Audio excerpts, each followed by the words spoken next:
বন্ধুরা, এই ভিডিওতে আমরা দেখব সাইলেন্ট টি যুক্ত শব্দের উচ্চারণ। ক্যাসেল অর্থ হচ্ছে দুর্গ বা প্রাসাদ।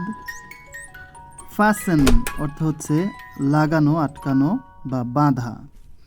লিসেন অর্থ হচ্ছে শোনা বা মনোযোগ দেয়া। সফেন অর্থ হচ্ছে নরম করা। অফেন অর্থ হচ্ছে প্রায় বা ঘন ঘন। বুফে অর্থ হচ্ছে বুফে, যেখানে নিজের খাবার নিজে নিতে হয়। হাসেল অর্থ হচ্ছে তাড়াহুড়ো করা বা ঠেলাঠেলি করা। বুচার অর্থ হচ্ছে কসাই। ক্রিসমাস অর্থ হচ্ছে বড়দিন, উচ্চারণ হবে ক্রিসমাস। ডেবিউ অর্থ হচ্ছে প্রথম প্রকাশ বা অভিষেক।